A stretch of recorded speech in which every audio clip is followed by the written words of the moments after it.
Para hadirin dan hadirat yang dirahmati Allah Subhanahu wa taala, kajian kita, topik yang akan kita angkat pada kesempatan kali ini adalah tentang kaedah-kaedah yang berkaitan dengan rizki.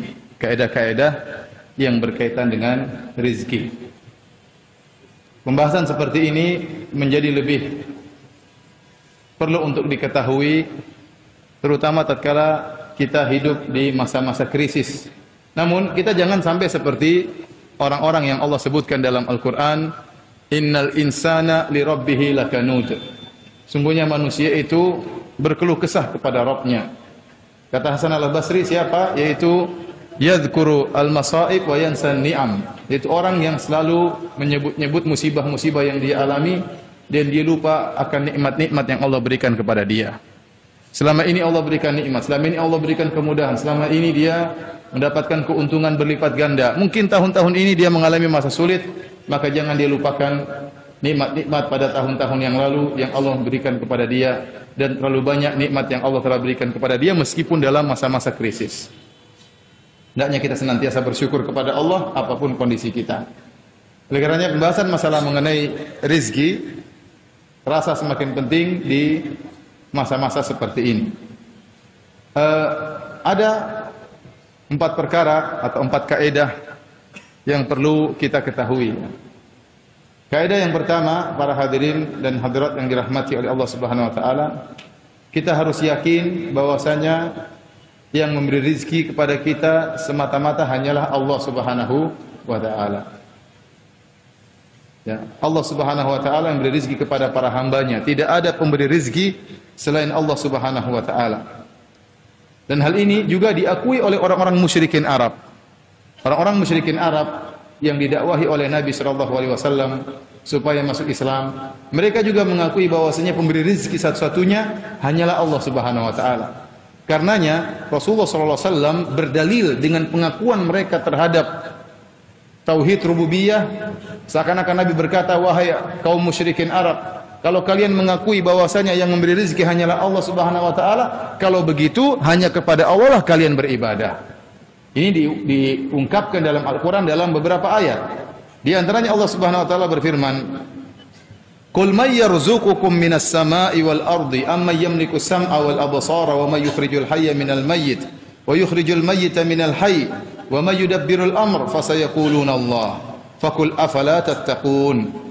Katakanlah wahai Muhammad kepada mereka, kepada orang-orang musyrikin, siapakah yang beri rezeki kepada kalian dari langit dan bumi?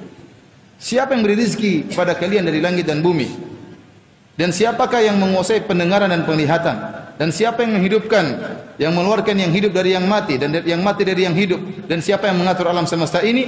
Fasayaquluna Allah. Mereka berkata, yang mengatur semua ini, yang memberi rezeki adalah Allah Subhanahu wa taala. Maka faqul afala tattaqun. Kalau kalian mengakui hanya Allah satu-satunya pemberi rezeki, kenapa kalian berbuat kesyirikan? Kenapa kalian berbuat kesyirikan? Harusnya kalau kalian tahu hanya Allah pemberi rezeki, maka mintalah rezeki hanya kepada Allah Subhanahu wa taala.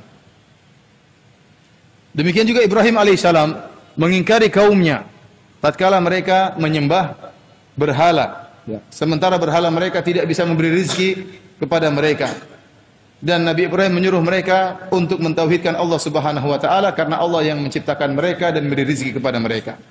Kata Nabi Ibrahim, "Innal ladzina ta'buduna min dunillahi la yamlikuna lakum rizqa." Sungguhnya berhala-berhala yang kalian sembah tidak bisa beri rezeki kepada kalian. Fabtagu indallahir rizq. Maka carilah rezeki di sisi Allah Subhanahu wa taala. Allah Subhanahu wa taala juga berfirman, "Ya ayuhan nas, uzkuru ni'matallahi alaikum." Wahai manusia, ingatlah nikmat yang Allah berikan kepada kalian. Hal min khaliqin ghairullahi yarzuqukum minas sama'i wal ard? Apakah ada Tuhan selain Allah yang memberi rezeki kepada kalian dari langit dan bumi? Jawabannya tidak ada. La ilaha illa huwa fa anna tu'fakun. Tidak ada sembahan yang berhak disembah kecuali Allah Subhanahu wa taala. Bagaimana kalian bisa terpedaya? Dan ini ditujukan kepada orang musyrikin yang mengaku bahwasanya Allah pemberi rezeki. Oleh karenanya tatkala mereka tawaf di Ka'bah, mereka bertalbiyah tatkala mereka hajian. Orang-orang musyrikin mereka dahulu juga berhaji. Mereka juga berhaji. Dan tatkala mereka berhaji mereka mengatakan labbaik Allahumma labbaik labbaik la syarika laka labbaik illa syarikan huwa lak tamlikuhu wa ma malak. Kata mereka labbaik Allahumma labbaik, ya Allah kami penuhi panggilan-Mu ya Allah. Labbaik la syarika laka labbaik. Ya Allah tidak ada syarikat bagimu illa syarikan huwa lak, kecuali syarikat yang Kau izinkan, yang Kau bolehkan, tamlikuhu wa ma malak. Yang syarikat tersebut, berhala-berhala tersebut Kau menguasainya, wa ma malak, dan dia tidak menguasai apa-apa. Oleh karenanya orang musyrikin dahulu tatkala mereka menyembah ya patung-patung orang saleh seperti apa namanya Lata. Lata itu seorang saleh. Kata Ibnu Abbas dalam Sahih Al-Bukhari, kana yalitu sawiq lil hujjaj. Dulu Lata itu kerjaannya membuat makanan dibagi-bagikan gratis kepada jemaah haji. Tatkala dia meninggal, dibuatlah patung di atas kuburannya. Akhirnya mereka beribadah kepada Allah dengan menjadikan patung ini sebagai perantara. Namun mereka tidak meyakini patung ini menciptakan alam semesta, patung ini beri rezeki kepada mereka, tidak sama sekali. Buktinya, mereka membuat patung dari adonan dari gandum, mereka buat patung dari gandum. Tatkala mereka kelaparan enggak ada makanan, Tuhannya mereka makan. Patungnya mereka makan. Jadi patung-patung itu hanyalah simbol dari orang soleh yang menurut mereka orang soleh tersebut bisa menyampaikan permintaan mereka kepada Allah Subhanahu Wa Taala. Dan mereka mengakui patung-patung tersebut tidak memiliki apa-apa. Makanya mereka mengatakan dalam talbiyah mereka, illa syarikan huwa lak tamlikuhu wa ma malak. Tidak ada syarikat bagi engkau ya Allah kecuali syarikat yang Kau izinkan, yang Kau menguasainya, sementara dia tidak memiliki apa-apa. Maksud saya, orang-orang musyrikin dahulu mereka meyakini pemberi rezeki hanyalah siapa? Allah Subhanahu Wa Taala. Mereka tahu yang menguasai Ka'bah adalah Allah Subhanahu Wa Taala. Tapi para hadirin yang dirahmati oleh Allah Subhanahu Wa Taala, Allah Subhanahu Wa Taala membagi-bagi rezeki. Kita dapati Allah memberikan rezeki yang lapang kepada sebagian orang, dan Allah memberikan rezeki kepada sebagian orang pas-pasan, dan Allah menyempitkan rezeki kepada sebagian orang. Dan itu semuanya dilakukan dengan hikmah. Kata Allah Subhanahu Wa Taala, wallahu faddala ba'dakum ala ba'din fir rizq. Allah yang telah menjadikan rezeki kalian berbeda dengan rezeki yang sebagian yang lain, bertingkat-tingkat dalam rezeki. Allah sengaja, Allah tidak menjadikan rezeki semua sama. Ada yang kaya, ada yang miskin, ada yang tengah, ada yang kurang. Semua sengaja dilakukan oleh Allah Subhanahu Wa Taala. Dalam ayat yang lain kata Allah Subhanahu Wa Taala, Allahu yabsutur rizqa liman yasha'u min ibadihi wa yaqdir. Allah melapangkan rezeki kepada siapa yang Allah kehendaki daripada hamba-hambanya, dan Allah menyempitkan rezeki kepada hambanya yang Allah kehendaki. Pertanyaan, apa hikmah? Kenapa Allah membagi rezeki tidak sama? Kenapa tidak semuanya kaya sekalian? Kenapa tidak semuanya miskin saja? Kenapa tidak semua sedang saja? Kok ada yang kaya, ada yang sedang, ada yang miskin? Para ulama menyebutkan hikmah-hikmah kenapa ada perbedaan rezeki. Yang pertama, agar para hamba tahu bahwasanya Allah Subhanahu Wa Taala yang mengatur segala sesuatu, dan Allah berkehendak, dan Allah terserah Allah, mana yang mau dikasih kaya terserah Allah. Yang dibuat miskin oleh Allah terserah Allah, yang dibuat sedang hartanya terserah Allah, agar kita tahu bahwasanya semuanya di bawah aturan Allah Subhanahu Wa Taala. Dan Allah Maha Kuasa untuk menciptakan yang bervariasi. Ini banyak. Allah menciptakan surga, Allah juga menciptakan neraka. Allah ciptakan malaikat Jibril, Allah ciptakan iblis. Allah ciptakan ustaz, Allah ciptakan penjahat. Semuanya Allah ciptakan dua hal yang bertentangan, ya. Semuanya ada hikmahnya yang Allah kehendaki. Kemudian yang kedua,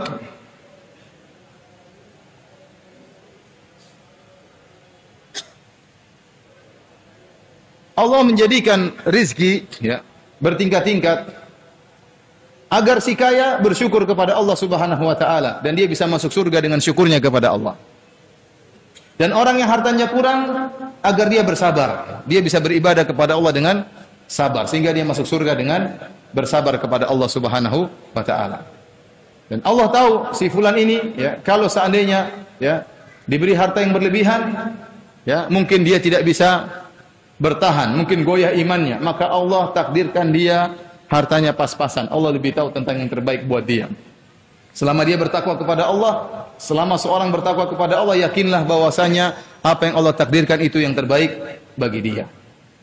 Kemudian juga di antara hikmah yang disebutkan oleh para ulama, yaitu dengan dibagi-baginya rezeki, maka akan timbul maslahat dalam kehidupan masyarakat. Coba kalau seandainya semua orang kaya, kemudian siapa yang mau jadi pembantu? Kemudian siapa yang mau jadi anak buah? Semuanya mau jadi bos.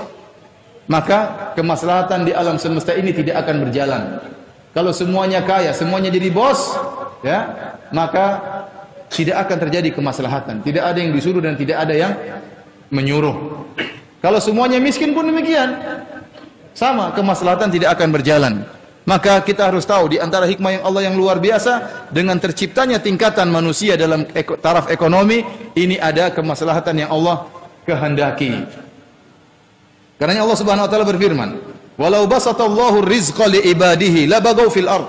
Seandainya Allah membentangkan hartanya kepada seluruh manusia, semuanya kaya, labagaw fil ard, maka mereka akan melakukan kezaliman di atas muka bumi.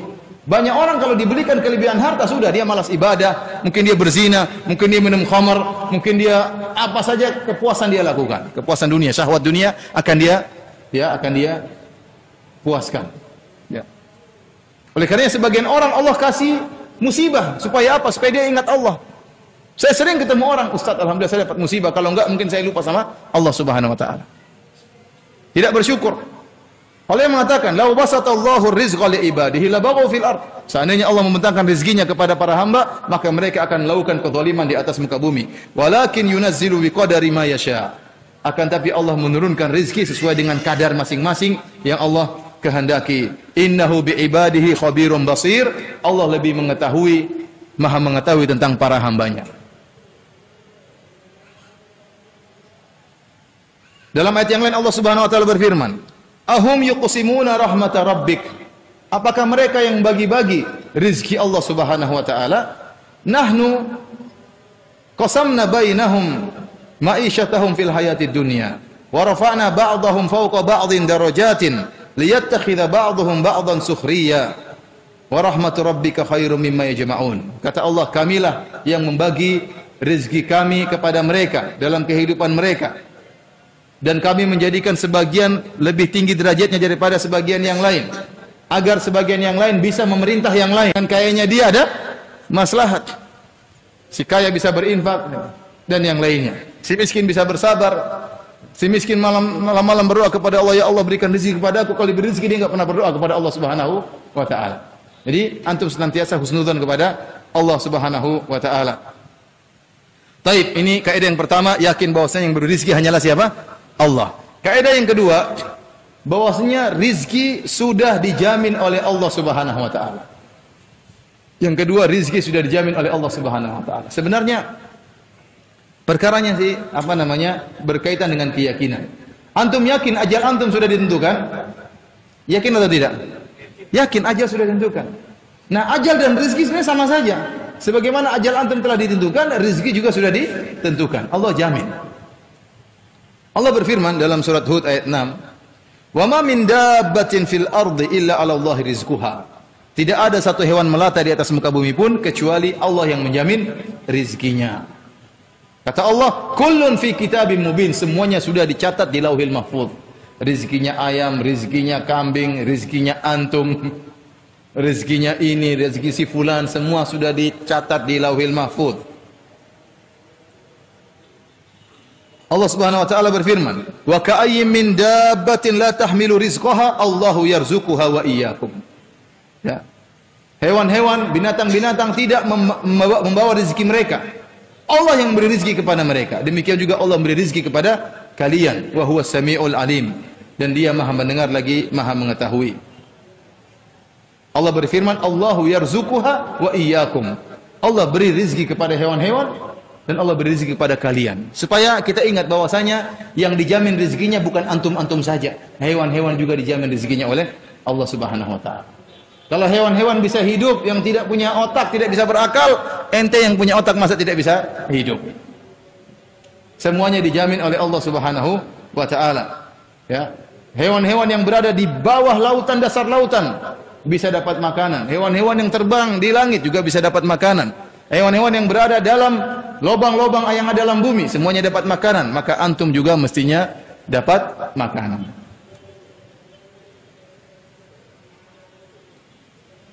ada cerita yang disebutkan oleh Ibnu Katsir rahimahullah tentang gagak ya. Disebutkan bahwasanya ada gagak, entah gagak model tertentu atau gagak secara umum. Saya juga belum pernah ngecek ya. Jadi gagak itu katanya burung gagak, kalau dia bertelur, dieramlah telurnya. Nah, tatkala telurnya pecah, anaknya pertama keluar, kulitnya putih, bulunya berwarna apa? Putih. Maka kedua orang tua gagak ini, yang anak gagak ini merasa heran anaknya putih. Sementara gagak burungnya warnanya apa? Hitam. Maka dia pun kabur meninggalkan anaknya yang masih kecil. Coba siapa yang mau kasih makan? Bapak ibunya pergi. Bapak ibunya apa? Pergi. Namun ternyata Allah memberikan rizki kepada burung ini dengan burung yang lain. Ada burung yang lain yang kasih makan buat anak gagak ini. Terus dikasih makan sampai bulunya mulai berubah menjadi hitam. Setelah menjadi hitam maka kedua orang tuanya apa? Kembali. Apakah terjadi dengan sendirinya? Jawabannya tidak. Kalau tidak juga dikatakan kebetulan ya. Kalau kebetulan maka mungkin kejadian sekali, 2 kali, 3 kali, setelah itu tidak ada anak gagak yang hidup setelah itu. Tapi ternyata senantiasa demikian. Selalu ada burung yang memberi rezeki kepada anak gagak ini. Kenapa kedua orangnya pergi? Karena aneh, kok anaknya berkulit apa? Putih. Namun ternyata Allah beri rezeki kepada burung tersebut. Disebutkan ada seorang ulama ya. Sama dia lagi makan sama teman-temannya, kemudian ada kucing datang, dia lempar makanan, entah ikan entah daging. Kucing itu ambil kemudian pergi. Datang lagi kucing yang sama, dikasih lagi ikan. Kucing itu pergi, langsung pergi, tidak lama datang lagi. Kasih lagi, pergi lagi. Ulama ini heran, ini kucing nggak mungkin makan sebanyak ini. Kok makan terus nggak berhenti-berhenti. Maka waktu dia lempar, kucing ini pergi bawa ikan, diikutilah kucing tersebut. Ternyata kucing ini membawa makanan kepada kucing yang buta. Jadi Allah sudah atur ya. Itu ada rezekinya. Ya, rezekinya. Allah yang menjamin rezeki.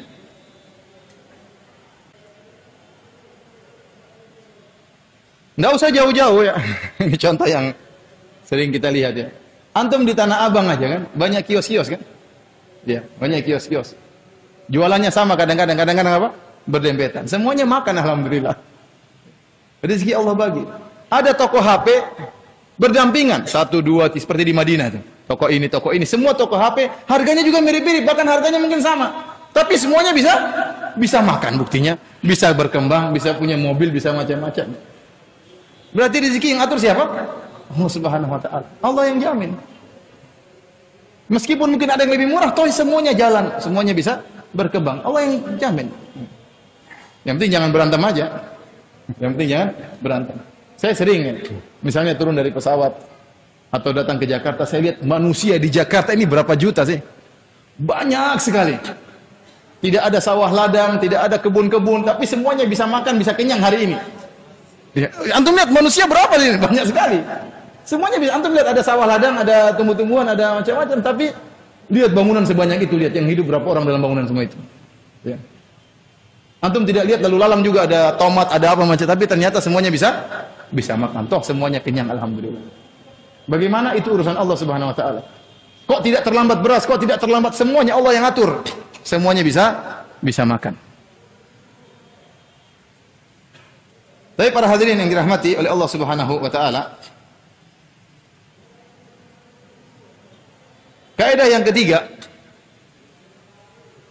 bahwasanya rizkimu sudah ditakdirkan.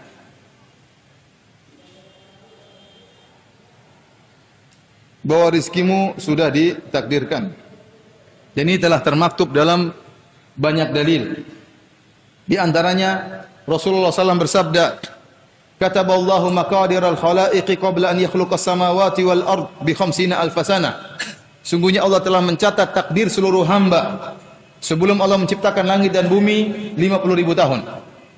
Jadi sebelum Allah menciptakan langit 50.000 tahun, sebelum Allah menciptakan langit dan bumi, Allah sudah mencatat takdir seluruh hamba-hambanya. Siapa yang bakalan lahir, siapa yang akan hidup di atas muka bumi, rezekinya seberapa, ajalnya sampai kapan, semuanya telah dicatat oleh Allah Subhanahu wa taala. Dalam hadis yang lain, ya, Rasulullah SAW bersabda, "Inna ahadakum yujma'u khalquhu bi batni ummihi arba'ina yawman." Sungguhnya salah seorang dari kalian penciptaannya dikumpulkan dalam perut ibunya selama 40 hari berupa nutfah, berupa air mani. Tatkala masuk di rahim, dia bertahan 40 hari berupa air mani. Tsumma yakunu fi dzalika 'alaqah. Kemudian seperti darah yang menggumpal selama 40 hari. Tsumma yakunu fi dzalika mudghah. Kemudian seperti segumpal daging selama 40 hari. Tsumma yursalul malak. Kemudian Allah mengirimkan malaikat. Fayanfukhu fihi ruha. Kemudian malaikat meniupkan ruh pada janin tersebut. Wa yu'maru bi arba'i kalimatin. Kemudian malaikat diperintahkan untuk mencatat 4 perkara. Bikatbi rizqihi wa ajalihi wa amalihi wa syaqin am sa'id. Dicatatlah malaikat mencatat ajal orang ini, rizki orang ini, amalnya bagaimana, bahagia atau sengsara, dicatat oleh malaikat. Jadi rizki kita sudah ditakdirkan. Tidak akan lebih daripada rizki yang sudah ditentukan. Ini harus kita yakini. Setelah datang ajal mereka, tidak bisa dimajukan dan tidak bisa dimundurkan, tepat pada waktunya. Nah, demikian juga rizki. Ajal seorang tidak akan selesai kecuali sampai sempurna sesuai dengan di Lauhil Mahfuz. Demikian juga rizki. Rizki juga sudah ditentukan, tidak akan seorang meninggal kecuali setelah sempurna rizkinya. Oleh karenanya kaidah yang keempat harus kita ketahui, rizki yang Allah sudah takdirkan kepada kita pasti sampai kepada kita. Yakinlah rizkimu tidak akan diambil orang lain dan kau tidak akan mengambil rizki orang lain.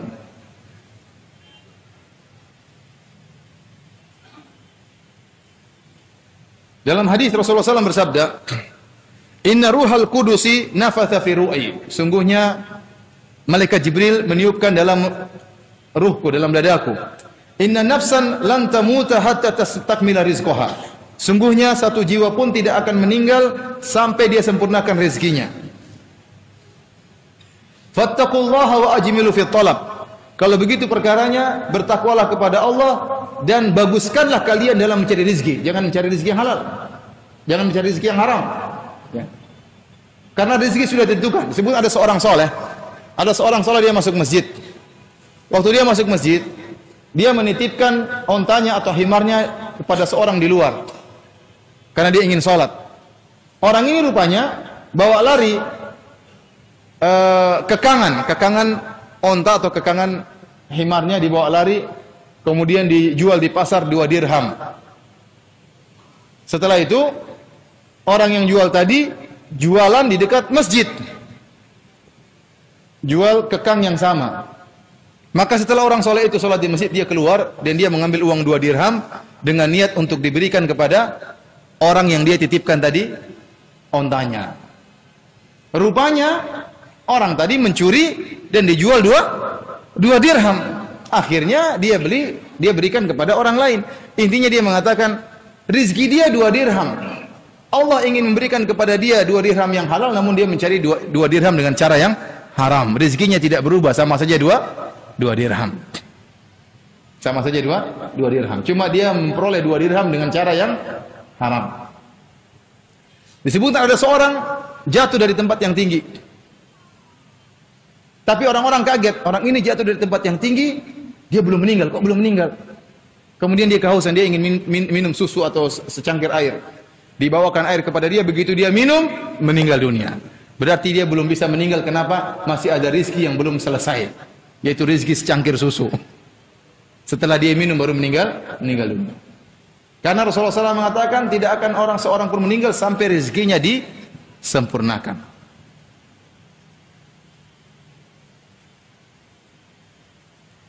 Para hadirin dan hadirat yang dirahmati oleh Allah Subhanahu wa taala, kalau kita mengetahui perkara-perkara ini, ya, bahwasanya yang beri rezeki hanya Allah Subhanahu wa taala. Kemudian ya, bahwasanya Allah telah menjamin rezeki.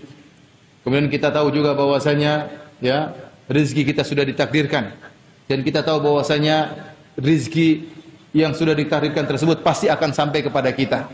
Nah, sekarang apa yang harus kita lakukan? Yang kita lakukan tinggal bertawakal kepada Allah dan berusaha.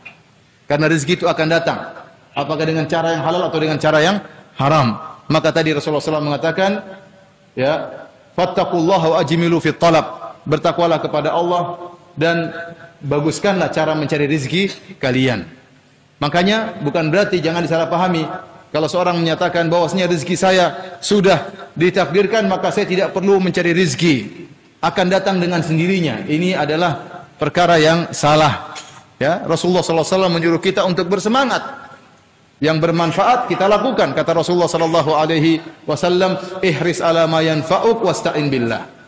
Maka bersemangatlah untuk mencari yang bermanfaat bagimu dan mintalah pertolongan kepada Allah Subhanahu wa taala. Nah, kalau pekerjaan kita adalah perkara yang halal, maka kita perlu bersemangat, ya. Namun jangan sampai semangat kita berlebihan dalam perkara dunia sehingga kita lupa kepada akhirat. Intinya maksud saya, kita tatkala mencari rezeki perlu usaha. Adapun tidak berusaha maka ini cara yang salah, ya, cara yang keliru. Seorang kalau ingin punya anak maka dia harus nikah. Kalau dia enggak nikah bagaimana dia punya anak? Emang akan muncul Nabi Adam yang kedua? Nabi Adam sudah selesai, ya, tanpa bapak dan tanpa ibu. Nah, kalau kamu ingin punya anak maka kamu harus nikah. Yang tidak nikah, yang sudah nikah saja belum tentu punya anak. Ya, oleh karenanya seorang berusaha meskipun, dan ingat waktu berusaha tersebut dia harus bertawakal kepada Allah. Makanya Ibnu Rajab mengatakan, seandainya seorang bertawakal kepada Allah dengan tawakal yang benar, disertai dengan sedikit usaha, maka Allah akan berikan rezeki kepada dia. Sekarang meskipun rezeki kita sudah ditakdirkan, kita tidak tahu rezeki kita seberapa. Kita tidak tahu rezeki kita seberapa. Maka yang penting kita berusaha disertai dengan tawakal. Rasulullah SAW mengatakan, "Lau annakum tatawakkaluna haqqa tawakkuli, la razaqakumullah kama yarzuqut tayr." Kata Nabi sallallahu alaihi wasallam, kalau seandainya kalian bertawakal dengan tawakal yang benar, maka Allah akan beri rezeki kepada kalian sebagaimana Allah berikan rezeki kepada burung. Taqdu khimasan wa taruhu bitana. Burung-burung pergi di pagi hari dalam kondisi perut kosong, balik-balik sudah kenyang, bahkan bawa makanan buat anak-anaknya. Namun burung-burung tersebut berusaha atau tidak? Berusaha. Maka lihat, burung-burung kalau antum keluar di pagi hari, sebelum subuh burung-burung sudah bangun, iya atau tidak? Bahkan dia loncat-loncat di pepohonan, mungkin berkicau di antara mereka. Setelah itu dia terbang berkilo-kilometer. Kenapa? Dia cari rezeki. Memang rezekinya sudah ditanggung, tapi dia mencari, dia berusaha. Padahal burung tersebut tidak punya akal. Nah, antum punya akal, kemudian tidak mau cari rezeki, ini salah. Antum harus berusaha untuk mendapatkan rezeki antum. Antum harus berusaha. Harus ada usaha. Namun ingat, usaha sedikit disertai dengan tawakal yang tinggi mendatangkan kelapangan rezeki. Banyak orang yang berusaha namun dia kurang tawakalnya kepada bosnya, tawakalnya kepada jenis pekerjaannya. Tidak, ente bekerja apapun, tawakal tinggi kepada Allah, yakin bahwasanya yang beri rezeki adalah Allah Subhanahu wa taala. Makanya disebutkan sebuah cerita, ada seorang dia ingin mengatakan bahwasanya saya akan diberi rezeki meskipun saya tidak berusaha. Meskipun saya tidak berusaha, rezeki pasti akan datang kepada saya. Maka dia tidak mau bekerja sama sekali. Waktu itu ada pembagian sembako. Dikumpulkanlah orang-orang satu kampung, dipanggil si fulan. Dia tidak mau hadir. Kalau dia hadir berarti dia berusaha. Saya enggak mau hadir. Saya di rumah saja. Rezeki itu akan datang kepada saya. Sembako itu akan datang kepada saya meskipun saya tidak hadir. Panggil namanya si fulan, nama dia. Wah, saya enggak mau jawab. Kalau saya jawab berarti saya sudah berusaha. Saya tidak mau berusaha. Akhirnya yang membagi mengatakan, ini hanya sekedar ilustrasi ya.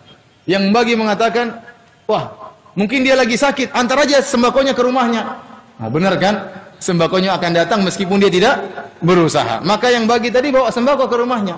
Mungkin lagi sakit, diketuk. Assalamualaikum. Wah, kalau saya jawab waalaikumsalam berarti saya berusaha. Saya tidak mau jawab.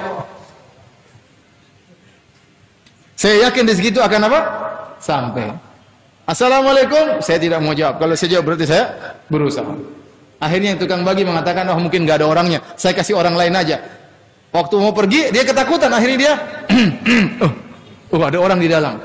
Akhirnya dikasih. Nah, itu juga usaha. Maksud saya, namanya orang itu harus berusaha. Kalau nggak berusaha, bagaimana? As-sama' la tumtiru dhahaban. Kata para ulama, langit itu tidak menurunkan hujan emas. Kalau langit menurunkan hujan emas, ente nggak usah berusaha. Ente nggak usah berusaha.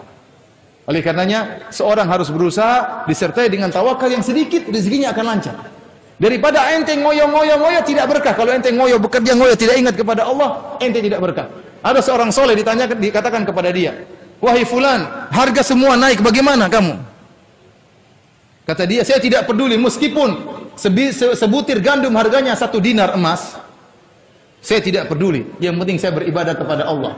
Kalau saya beribadah kepada Allah, maka wajib bagi Allah beri rezeki kepada saya. Jadi yang maksud saya, antum berusaha namun jangan lupa beribadah. Karena beribadah itu mudah mendatangkan rezeki. Di antara kalau antum mencari rezeki, di antaranya bertakwa kepada Allah. Dan Allah berkata dalam Al-Qur'an, "Wa may yattaqillaha yaj'al lahu makhraja." Barang siapa yang bertakwa kepada Allah, Allah berikan solusi bagi dia. Wa yarzuquhu min haitsu la yahtasib, dan Allah akan berikan dia rezeki dari arah yang dia tidak sangka-sangka. Benar, tapi antum berusaha, jangan lupa salat 5 waktu, jangan lupa berdoa kepada Allah. Ada waktu baca Al-Qur'an, akan datang rezeki dari arah yang tidak disangka-sangka. Nah, kalau antum kemudian macet semuanya susah, buntu semuanya, jangan-jangan Anda tidak bertakwa. Curigailah ketakwaan Anda. Jangan-jangan Anda bermaksiat, jangan-jangan Anda melakukan hal-hal yang haram sehingga rezeki menjadi apa? Menjadi macet. Itu kalau Anda beriman, maka ditegur oleh Allah. Kalau orang kafir dibiarin aja rezekinya, mau kafir, mau bangsat, mau brengsek dikasih oleh Allah. Tapi kalau orang beriman yang Allah cintai, kalau dia bermaksiat, Allah sulitkan rezekinya. Berarti Allah tegur dia. Allah tegur dia. Nah, kalau seorang ternyata rezekinya macet, maka curigailah imannya, jangan-jangan dia enggak beres ya ketakwaannya. Demikian juga dalam ayat yang lain Allah Subhanahu wa taala berfirman. Kata Allah Subhanahu wa taala, "Wa'mur ahlaka bis-shalati wastabir 'alaiha la nas'aluka rizqan nahnu narzuquk." Perintahkanlah keluargamu untuk menjalankan salat. Wastabir 'alaiha, dan bersabarlah dalam salat dan memerintahkan keluarga. Kata Allah, "Nahnu narzuquk." La nas'aluka rizqa nahnu narzuquk. Kami tidak pernah minta rezeki kepada kalian. Justru kami yang beri rezeki kepada kalian. Oleh karenanya Allah menyindir orang-orang yang mereka sibuk mencari rezeki, lupa nyuruh istri dan anaknya salat. Allah mengatakan, siapa yang suruh kamu cari rezeki banyak-banyak? Kami tidak pernah minta engkau beri rezeki kepada kami. Nah, kalau Anda mencari rezeki banyak-banyak sehingga lupa untuk mengajari anak istri, maka ini tercela. Sebaliknya Allah mengatakan, nahnu narzuku, kami yang beri rizki. Isyarat bahwasanya barang siapa yang beribadah, menyuruh anak istrinya sholat, maka Allah tambahkan rizkinya.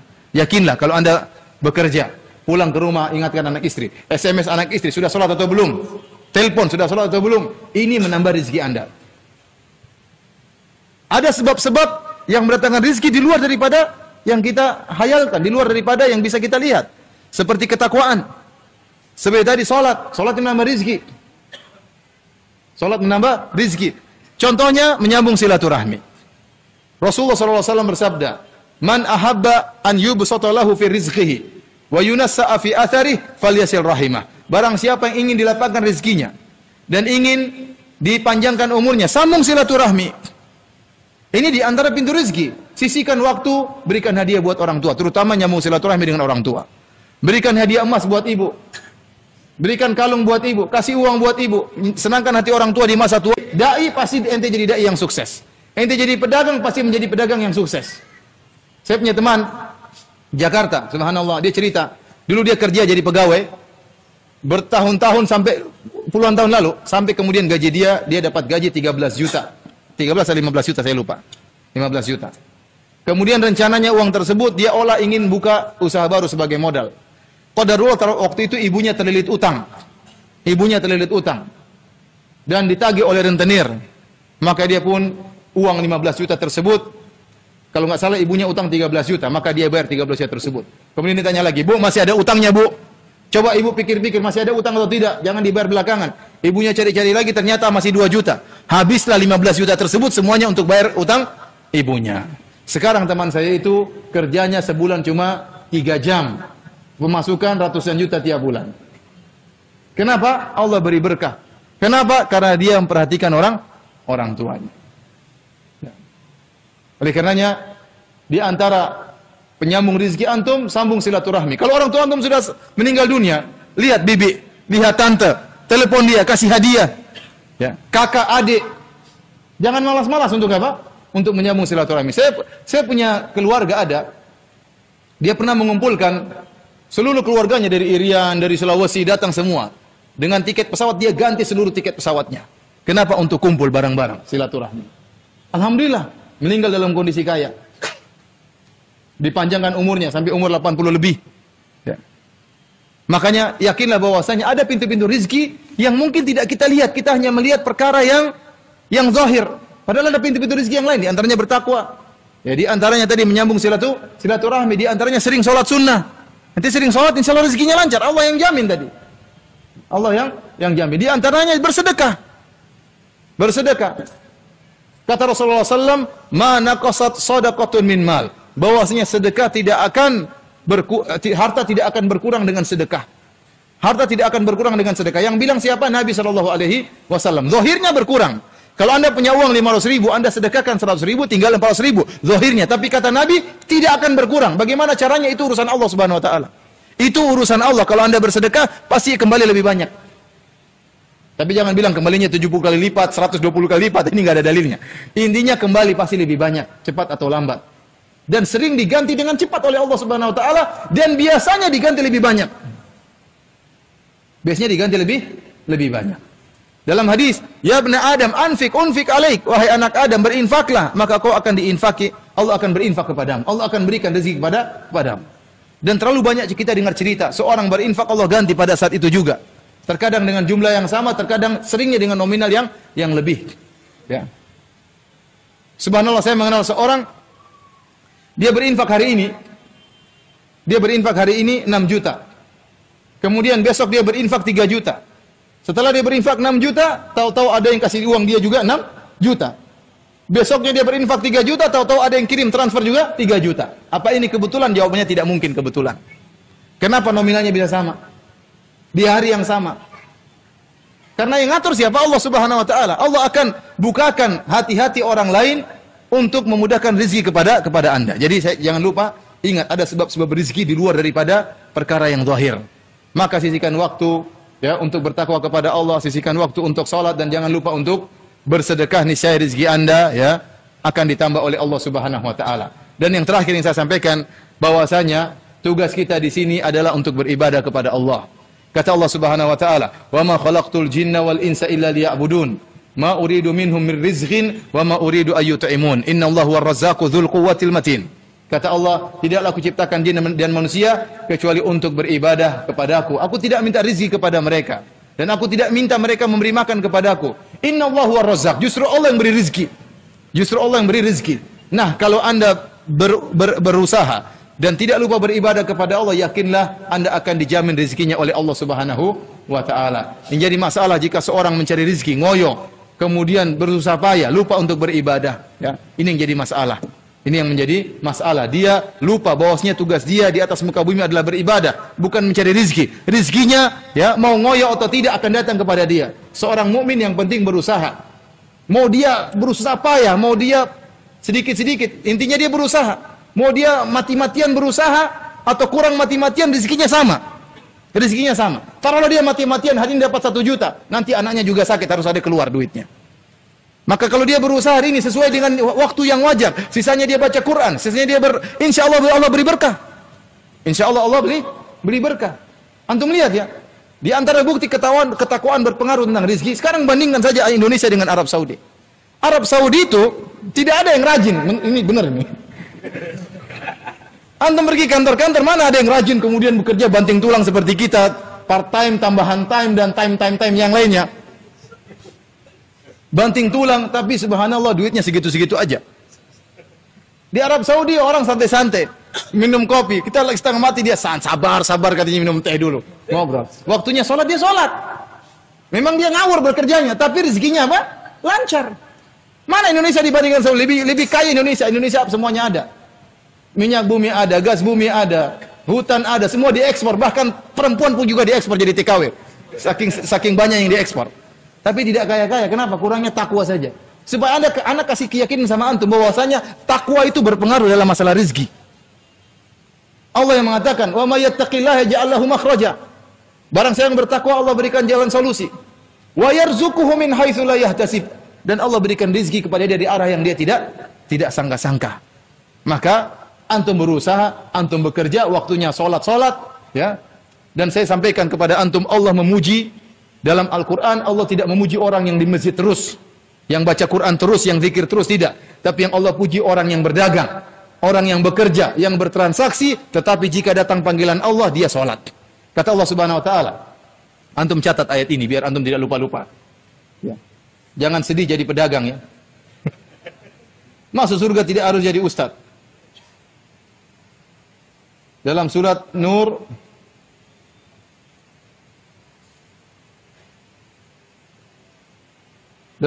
ayat 37.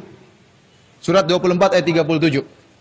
Surat ke-24 ayat 37 kata Allah, "Rijalun la tulhihim tijaratun wala bai'un an dzikrillahi wa iqamis salati wa ita'iz zakah. Yakhafuna yawman tataqallabu fihi al-qulubu wal absar."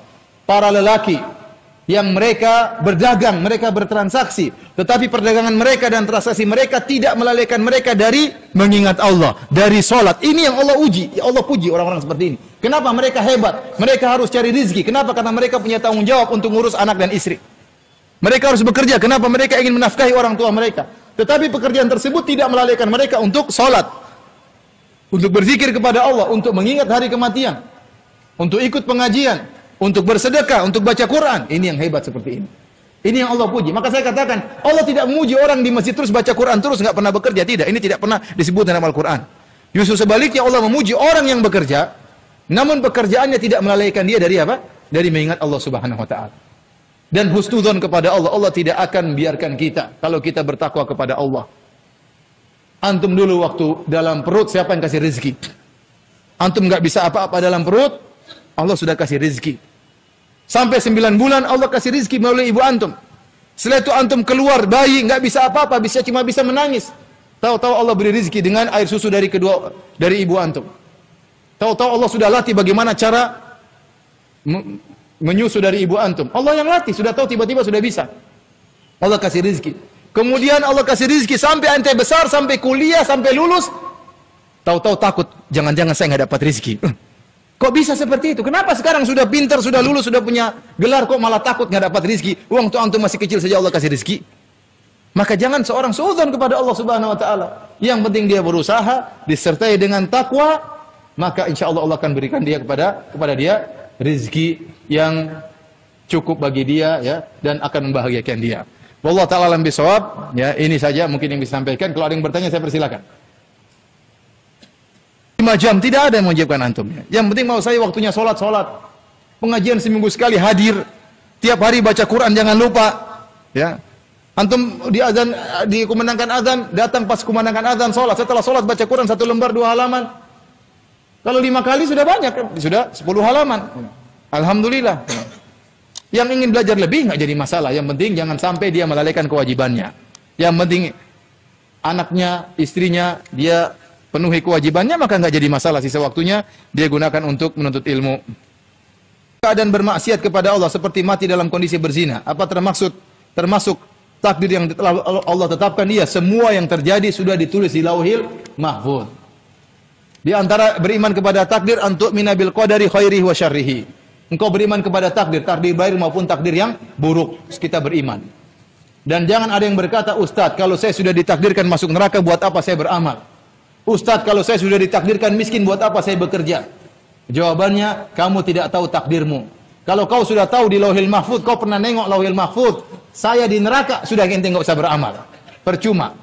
Tapi kalau ente enggak tahu, kenapa ente bilang saya masuk neraka? Anggap saja ente masuk surga beramal soleh.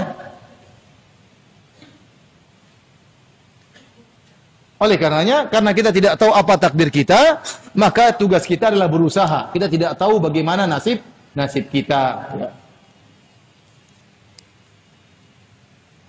Dan seorang anak dalam kehidupan rumah tangga adalah rizki. Rizki Allah yang diharapkan. Sejauh mana ikhtiar yang harus diupayakan suami istri terkait dengan keyakinan kaidah bahwa rizki sudah ditetapkan oleh Allah Subhanahu wa taala. Ya, benar. Jadi anak rizki. Anak itu datang kepada kita adalah rizki buat kita dan Allah sudah tentukan rizkinya. Makanya Allah mengatakan wala taqtulu auladakum khasyata imlaq. Nahnu narzuquhum wa iyyakum. Janganlah kalian membunuh anak-anak kalian karena takut miskin. Sungguhnya kami yang menjamin rizkinya, rizki mereka dan rizki kalian. Dan subhanallah sudah terbukti. Coba antum tanya teman-teman antum, semakin banyak anak semakin banyak rizki atau tidak?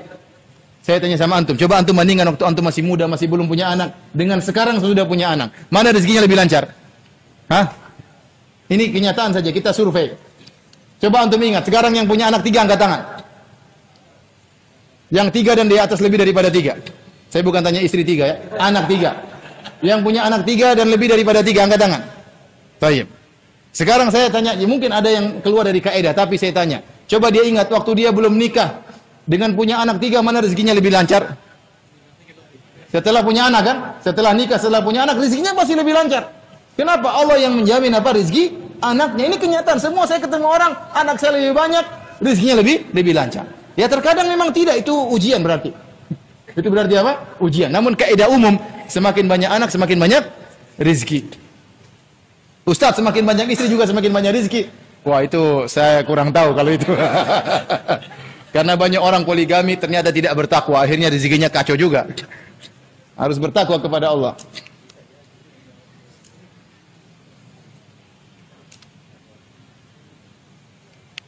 Apakah rezeki kita yang sudah ditakdirkan oleh Allah bisa kita rubah dengan kerja keras? Jawabannya tidak. Rezeki sudah ditentukan itu saja. Ya. Namun bukan berarti namun kita tidak tahu berapa nominal rezeki kita. Maksud saya Anda bekerja, yang suruh Anda bekerja siapa? Nabi SAW. Itu disebut dengan tawakal, berusaha namun menyerahkan kepada Allah Subhanahu wa taala, ya. Dan Allah akan mengarahkan Anda kepada rezeki Anda. Oleh karena saya katakan tadi, bisa jadi Anda bekerja, rezeki Anda banyak hari ini, tapi nanti kalau rezekinya sudah ditentukan, mungkin ada anak yang sakit, mungkin ada pengeluaran ini, toh nanti kembali lagi sesuai dengan rezeki yang ditentukan oleh Allah Subhanahu wa taala. Maksud saya silakan berusaha, silakan bekerja keras, tapi jangan tinggalkan kewajiban. Jangan tinggalkan sholat. Jangan tinggalkan berbakti kepada orang tua. Sisihkan waktu jenguk orang tua, sisihkan waktu telepon orang tua, sisihkan waktu berikan hadiah kepada orang tua. Ya. Saya katakan tadi, lihat Saudi dengan Indonesia. Indonesia kerja mati-matian, banting tulang, banting kepala, semuanya dibanting. Rezekinya segitu-segitu saja. Iya atau tidak? Di Saudi alhamdulillah rumah sakit gratis, sekolah gratis, ya. Makanan murah. Padahal lebih kaya negara kita daripada sana. Orang bilang tanah kita tanah apa? Surga. Dulu. Kalau mau jadi surga lagi harus bertakwa. Harus apa? Bertakwa. Indonesia yang kurang apa? Kurang jujur aja, kurang jujur.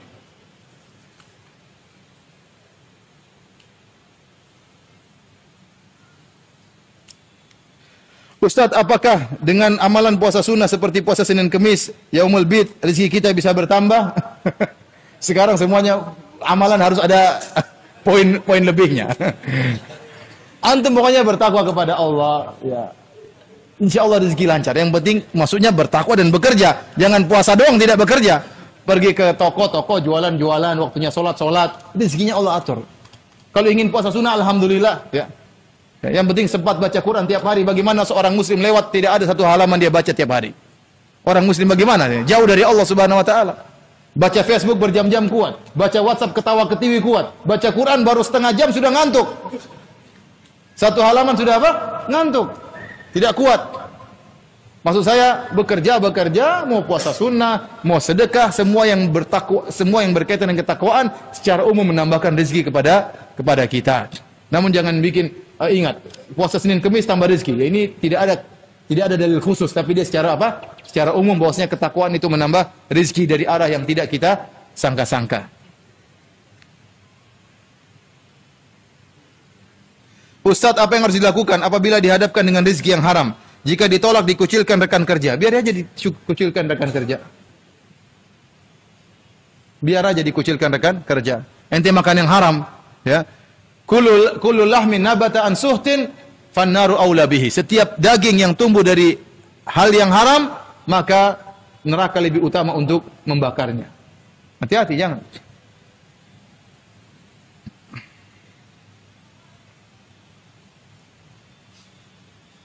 Ustadz, bagaimana dengan sebagian kaum muslimin yang suka bermaksiat dan dapat modal usaha dari riba? Justru Allah meluaskan rezekinya. Apakah hikmah di balik itu? Ya, kita bilang berarti Allah kurang sayang sama dia. Berarti istidraj. Kalau seorang beriman itu semakin dia bermaksiat, semakin sempit rezekinya. Kalau tidak, maka dia seperti Qarun. Qarun rezekinya lancar atau tidak? Lancar, tapi untuk dihukum di akhirat kelak. Ya, kalau Allah masih beri rahmat kepada dia, suatu hari dia akan sadar, alhamdulillah, sebelum meninggal dunia. Tapi kalau tidak sadar, meninggal dalam kondisi riba, meninggal dalam kondisi bermaksiat kepada Allah, maka mengerikan. Dia meninggal dalam kondisi ya melakukan dosa besar kepada Allah Subhanahu wa taala. Apakah boleh kepada orang-orang minta-minta, bagaimana cara bersedekah? Apakah boleh kepada orang minta-minta pengemis dan apa hukumnya Ustaz? Ya kalau antum tahu orang tersebut memang misalnya berhak untuk dibantu, maka bantu. Contohnya ada orang buta minta-minta, dia buta beneran, bukan buta palsu ya. Butanya beneran, buta kelihatan, dia udah kasih aja. Ustaz, ya untungnya banyak tiap hari, lebih banyak daripada gaji saya. Ya sudah, ente jangan hasad. Saya tahu, saya pernah ketemu orang. Jadi orang buta ini ditemani oleh seorang. Dia bagi rata, bagi 50%. Yang nemani orang nggak buta, nggak cacat, tapi yang jadi pusat perhatian yang cacat. Subhanallah. Orang buta ini istrinya juga buta. Maka tiap hari dia mengemis, uangnya dikumpulkan, dia punya rumah, kemudian dia punya kulkas, punya televisi, dia punya anak tidak buta. Dia punya anak tidak buta. Nah, kalau antum tidak bantu dia, gimana cara dia, Pak? Kita tidak setiap saat mengharapkan pemerintah kita ya. Tidak setiap saat. Ya. Tapi kalau antum tahu ini ngemisnya bohong-bohongan, ya, memang enggak usah. Memang dia tidak punya uzur, masih muda mengemis. Buat apa masih muda mengemis? Suruh dia kerja. Tapi kalau benar-benar cacat maksud saya, ya. Benar-benar cacat, kakinya patah, anunya patah, ya kasih aja lah. Ya, kasih aja lah. Ya kalau dia dapat rezeki, ya, terus dia mau kerja bagaimana? Karena tidak ada yang menjamin. Seharusnya ya dijamin oleh negara seharusnya.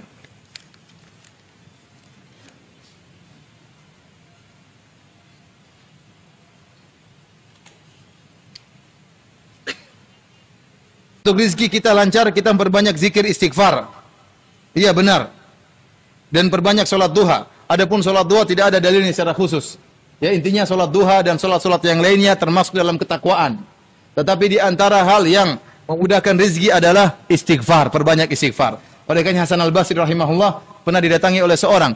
Oh Hasan Al-Basri, rezeki saya kurang. Kata Hasan Al-Basri, banyak istighfar. Ada yang datang, wahai Hasan Al-Basri, saya sudah lama menikah tidak punya anak. Kata Hasan Al-Basri, banyak istighfar. Ada yang mengatakan, ya Hasan Al-Basri, kebun saya kering, tidak turun hujan. Hasan Al-Basri, istighfar. Ya. Kemudian setiap orang nanya, jawabannya apa? Istighfar. Dalilnya apa? Dalilnya dalam surat Nuh. Allah mengatakan, Nabi Nuh berkata, "Faqultu astaghfiru rabbakum innahu kana ghaffara yursilis samaa'a 'alaikum midrara wa yumdidukum bi amwalin wa banin wa yaj'al lakum jannatin wa yaj'al lakum anhara ma lakum la tarjuna lillahi waqara wa qad khalaqakum atwara." Kata Allah Subhanahu wa taala, Nabi Nuh berkata kepada kaumnya, "Beristighfarlah kalian kepada Rabb kalian.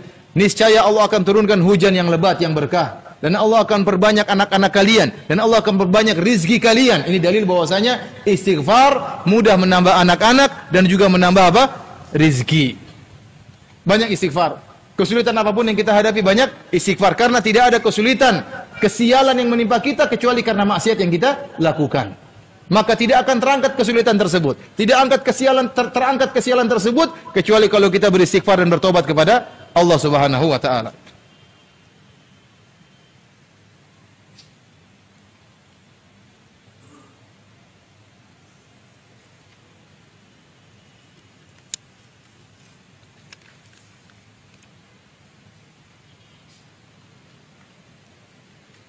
Ada yang bertanya langsung?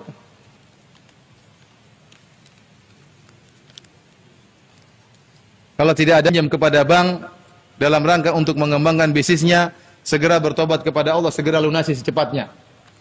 Kalau sudah lunas jangan ulangi lagi, ya. Jangan ulangi lagi. Kenapa? Kata Jabir bin Abdullah, "La'ana Rasulullah sallallahu alaihi wasallam akila riba wa mukilahu wa katibahu wa syahidaihi wa qalahum sawa." Rasulullah sallallahu melaknat orang yang makan riba dan nasabahnya yang kasih makan rentenirnya, yang mencatatnya, yang menjadi saksinya. Dan Rasulullah SAW mengatakan semuanya sama. Dan tidak diragukan orang yang berhubungan dengan bank konvensional, kemudian dia pinjam uang untuk berusaha, kemudian dengan bunga, itulah bunga riba yang disepakati oleh para ulama. Itulah riba. Berarti kita termasuk dalam laknat Rasulullah SAW. Yang sudah terlanjung bertakwa kepada Allah, berusaha dia lunasi segera melunasi uang tersebut. Kalau bisa pinjam uang dari orang untuk lunasi itu lebih bagus, tidak jadi masalah. Tapi kalau tidak mampu dia segera lunasi. Karena dia sudah terjerat dengan apa? Riba. Segera dia tinggalkan dan jangan ulangi lagi. Insyaallah Allah beri rezeki dari jalan yang lain.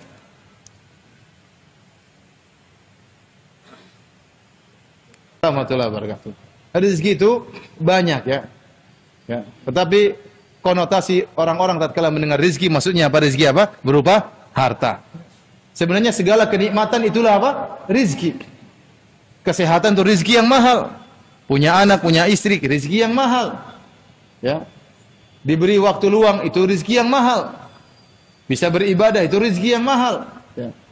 Namun saya katakan tadi, konotasi orang, mereka menyangka namanya rezeki itu cuma sekedar apa? Materi. Dan itu juga merupakan apa? Rezeki. Itu juga merupakan rezeki. Oleh karenanya, tatkala kita mengetahui rezeki itu bukan cuma materi, tetapi lebih luas, segala kenikmatan itu adalah rezeki, maka kita lebih mudah untuk bersyukur kepada Allah Subhanahu wa taala, ya. Kita lebih mudah untuk bersyukur kepada Allah Subhanahu wa taala. Dan sering saya sampaikan, yang antum cari kebahagiaan di atas muka bumi ini.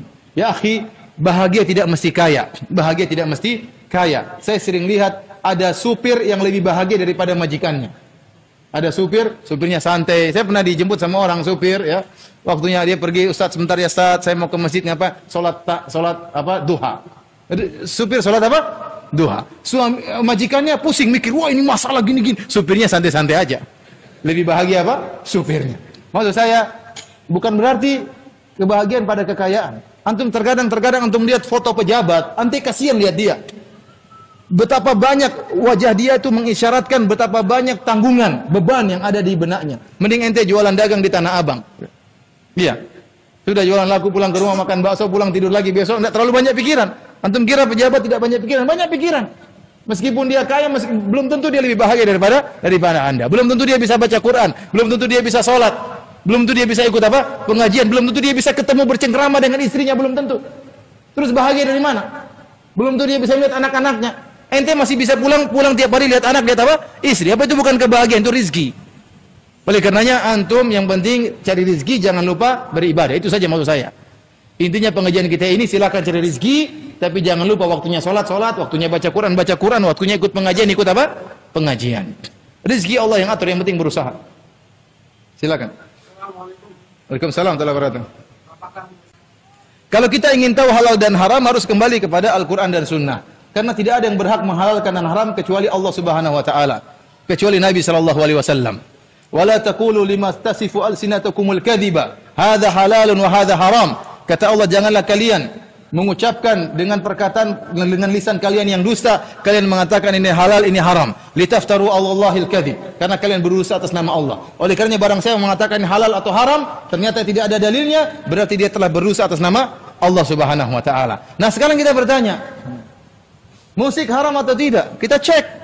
Dalam Al-Quran ada atau tidak? Dalam hadis ada atau tidak? Ternyata dalam Al-Quran Allah sebutkan dalam surat Luqman, wa minan nasi may yashtari lahwal hadithi liyudilla an sabilillah. Di antara manusia ada yang membeli ya lahwal hadith, perkataan yang sia-sia untuk menyesatkan manusia dari jalan Allah.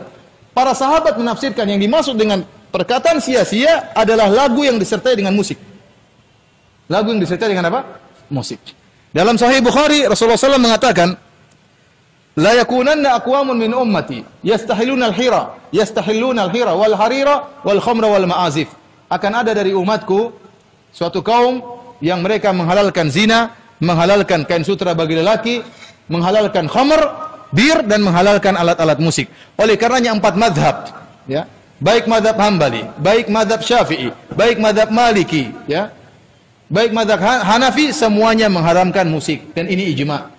Antum buka buku fikih Syafi'i, buku apa saja, mau kitab Al-Um karangan Imam Syafi'i, atau kitabnya Imam Nawawi, Majmu' Syarh Al-Muhadzab, atau kitab-kitab yang lainnya, kalau mereka sudah bahas alat musik, mereka haramkan. Oleh karena Imam Syafi'i dalam kitab Al-Um mengatakan, jika ada orang kafir masuk di rumah kita, kemudian curi alat musik, maka tidak boleh dipotong tangannya. Kenapa? Hukumnya sama seperti dia mencuri khamr dari rumah kita. Hukumnya sama dia mencuri babi dari rumah kita. Imam Syafi'i menyamakan antara babi, khamr, dan alat musik, hukumnya sama-sama haram. Kalau dicuri maka tidak boleh pencurinya dipotong tangan, karena dia mencuri barang yang haram. Demikian juga Imam Syafi'i mengatakan, kalau ada orang dalam kitab Al-Um, kalau ada seorang masuk di rumah seseorang, kemudian seorang muslim dimasuki oleh orang kafir, kemudian ada alat musik dia hancurkan, maka tidak boleh diminta ganti rugi. Kenapa? Karena dia telah menghancurkan peralatan yang haram. Makanya kalau antum masuk misalnya di toko-toko alat musik, antum hancurkan, kemudian antum bawa perkataan Imam Syafi'i. Ini Al-Um, Imam Syafi'i mengatakan tidak usah diganti. Iya, tidak usah diganti, tapi ditangkap polisi ya. Para hadirin Allah Subhanahu wa taala, saya mungkin antum kaget, ada sebagian antum kaget, kok musik haram? Saya pun kaget seperti antum. Saya dulu pemusik, saya juga dulu main-main band. Saya tiap hari tidak bisa tidur kecuali dengar musik, kecuali main musik. Dan tidak mudah untuk melepaskan, tapi tatkala saya tahu hukumnya haram, saya tahu hikmahnya benar. Orang yang main musik pasti lalai. Pasti lalai. Dan apa musik-musik? Taruhlah musik itu halal. Taruhlah musik halal. Antum lihat. Musik yang tersebar apa sih? Isinya cinta-cinta, suami istri, ditinggal kekasih, kemudian nunggu pacar, nunggu cewek. Semua itu isinya gitu cuma. Di mana? Di mana mau jihad kemudian tunggulah. Ini mau jihad gimana? Joget-joget dulu. Enggak nyambung. Oleh karenanya bikin orang lemas, bikin orang loyo, bikin orang cengeng. Itu semua gara-gara apa? Aslinya akhirnya istri pun tidak mau dipoligami. Gara-gara apa? Terlalu banyak nonton apa? Dengar-dengar musik-musik seperti itu. Mau saya ini bercanda. Mau saya kenyataan isi musik seperti itu. Apa yang ente harapkan? Coba ente cari musik Islami berapa persen sih? Musik Islami nggak sampai 1% itu pun orang malas dengar. Mana musik Islami dibandingkan dengan Bon Jovi, dengan Axl Rose? Nggak ada apa-apanya, nggak enak sama sekali. Orang lebih tertarik dengan musik-musik yang hebat-hebat. Maka kalau kita bilang musik pun asalnya halal, kebanyakannya juga apa? Haram. Apalagi musik hukum asalnya apa? Halal. Kemudian kita pun bertasyabuh dengan orang Nasrani. Orang Nasrani beribadah dengan alat musik. Dan kita tidak boleh bertasyabuh dengan orang Nasrani, terutama dalam peribadatan. Dan semua ulama mengharamkan. Imam Syafi'i, Imam Nawawi, Ibnu Hajar Al-Haytami dalam kitabnya Az-Zawajir an Iktirafil Kabair, peringatan terhadap dosa-dosa besar. Dia masukkan main musik dalam dosa besar. Dia masukkan main musik dalam dosa besar. Saya dulu tiap hari main musik. Dungdang sama cewek-cewek menjunjung, kemudian azan duhur saya berhenti. Saya rajin sholat waktu itu. Beneran nih, saya tidak bohong. Jadi begitu mau azan sholat, berhenti. Saya sholat dulu. Sholat hati ini hancur. Gimana ente? Ente mau khusyuk sholat baru gini-gini nggak bisa ente mau. Hati hancur dipenuhi dengan apa? Musik. Dia ente mau nangis sementara nanti ente isinya drum band dan macam-macamnya. Sampai saya gelisah, kok bisa demikian? Saya merasa nggak serak waktu itu. Padahal yang saya nyanyi terkadang lagu kasidah. Dan saya waktu itu juara kasidah, juara 1. Lagu Islami. Tapi rusak hati ini. Hati ini apa? Rusak. Bagaimana kalau saya nyanyi lagu-lagu metal, lagu rock and roll, rock jazz, dan macam-macamnya. Yang tadi saya katakan, musik itu kebanyakannya rusak. Oleh karenanya kalau dia haram, wajar-wajar saja. Wajar-wajar saja. Apalagi musik itu sendiri hukumnya apa? Haram. Para ulama hanya membolehkan duf, yaitu drum, rebana, kalau ada acara walimah atau ada acara Idul Fitri, Idul Adha, tidak jadi masalah. Ya. Tapi kalau yang lainnya maka tidak diperbolehkan. Dan temannya musik apa? Temannya musik khamar, cewek, iya kan? Pasti itu. Ini penyanyi kalau tidak cantik siapa mau dengar juga? Harus cantik, harus mantap, harus lenggak-lenggok, harus macam-macam. Masih ada yang protes musik haram. Saya punya teman jago main piano. Jago. Dia bilang, Ustaz, ada nggak dalil piano halal, Ustaz? Gitar haram nggak apa-apa, Ustaz. Drum band haram, tapi piano ada nggak, Ustaz? Mungkin dari belakang-belakang ada halal. Dia nggak mau piano itu apa? Haram. Kenapa? Karena dia sudah hatinya menyatu dengan apa? Piano. Memang susah, tapi harus antum lepaskan. Dan insya Allah bisa antum apa? Lepaskan. Kalau sudah terlepas dari musik, ente lebih tenang. Ente kira musik bikin tenang? Tidak. Tenang itu baca Quran. Ente kira tidur dengan musik bikin tenang? Tidak tenang. Hati, ketenangan di hati yang beri kebahagiaan siapa? Allah Subhanahu wa Ta'ala. Terlanjur segera apa? Lunasi. Kalau bisa pinjam uang untuk nutupi segera, lebih bagus. Kalau sudah terjebak dengan riba, segera dilunasi. Kalau tidak, jangan fokus. Jangan dulu beli mobil, jangan dulu beli yang lain. Intinya, jangan dulu mengembangkan yang lain. Fokus untuk melunasi apa? Riba tersebut. Karena semakin lama Anda semakin terikat dengan riba, semakin berbahaya.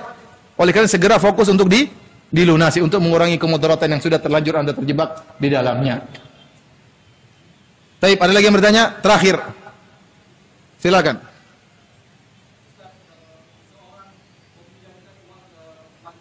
Terus?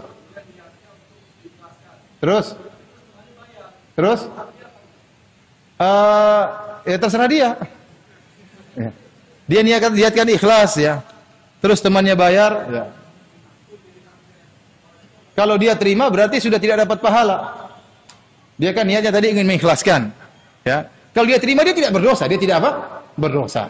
Tapi dia tidak mendapatkan ganjaran melunaskan utang saudara.